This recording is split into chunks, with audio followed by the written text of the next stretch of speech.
Halo, saya Kiwari, seorang ahli gizi yang siap membantu Anda memahami bagaimana menjaga kesehatan melalui diet yang tepat.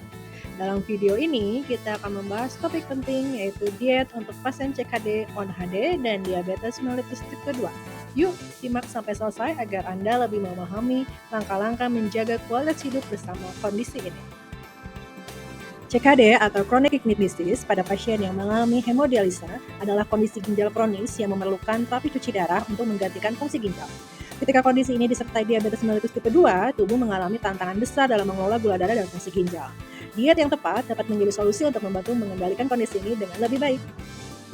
Tahukah Anda penyakit CKD ONHD dengan diabetes mellitus ini adalah kondisi kronis yang dapat dicegah dan dikelola lebih baik jika kita memahami faktor resikonya? Yang pertama, gula darah tinggi dalam waktu yang lama dapat merusak pembuluh darah di ginjal, sedangkan tekanan darah tinggi memberikan tekanan ekstra pada ginjal. Kombinasi keduanya mempercepat penurunan fungsi ginjal. Pola makan tinggi garam dan lemak juga menyebabkan retensi cairan dan memperburuk tekanan darah tinggi, sementara konsumsi lemak jenuh yang berlebihan meningkatkan resiko penyakit jantung.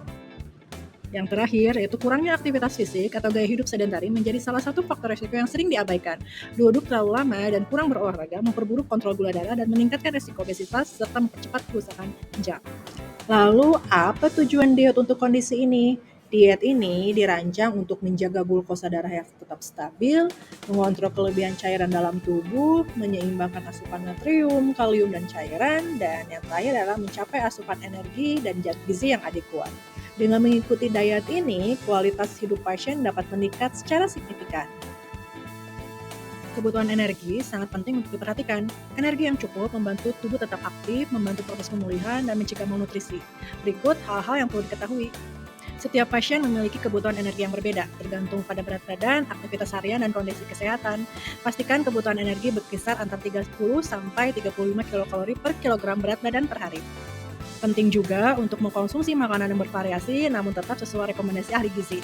Pilihlah makanan yang rendah fosfor, natrium, dan kalium, serta kaya akan gizi yang dibutuhkan oleh tubuh. Untuk mengelola kadar gula darah dan energi dengan baik, selalu ingat prinsip 3J ya, jumlah, jenis, dan jadwal. Dengan memperhatikan kebutuhan energi dan menjalankan pola makan sesuai prinsip 3J, Anda tidak hanya membantu menjaga fungsi tubuh tetap optimal, tapi juga mencegah komplikasi yang lebih serius.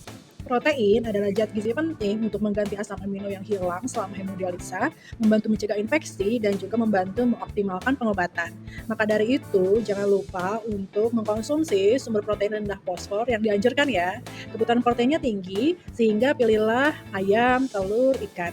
Tapi jangan lupa ya untuk menghindari atau membatasi protein tinggi garam, purin, dan kolesterol.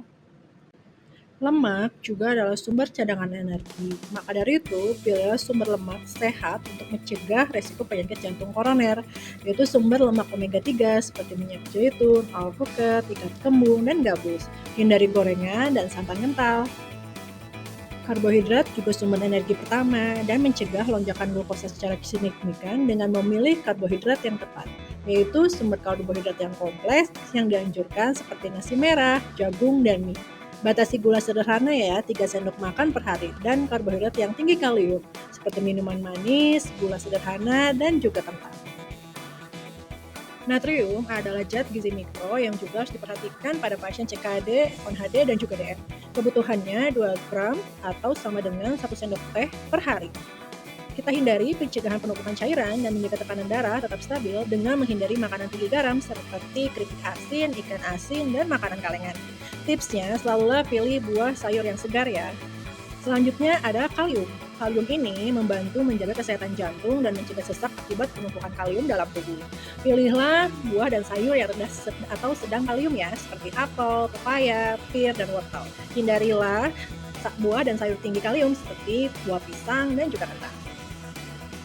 Untuk fosfat dan kalsium juga harus diperhatikan karena untuk mencegah penumpukan kristal fosfor pada tulang, sendi, dan otot. Maka dari itu batasi konsumsi susu dan olahannya, kacang tanah dan selainya, dan juga minuman soda. Untuk cairan dibatasi ya 500 sampai 800 ml plus urin output per hari. Cairan ini juga harus dihitung dari asupan cairan lain seperti dari sup, es krim, dan jus buah. Selain mematuhi diet, kita juga harus mengikuti gaya hidup sehat. Yang pertama adalah aktivitas fisik 30 menit per hari, yang kedua tidur teratur 7-8 jam, yang ketiga hindari stres berlebihan. Nah, itu dia semua diet dan juga tips gaya hidup untuk pasien CKD, ONHD, dan DM tipe 2. Jika masih ingin pertanyaan, silakan berkunjung ke Poliklinik Gizi dan Dietetika dan berbicara dan berkonsultasi bersama ahli gizi dan dietitian kami. Kami tunggu ya.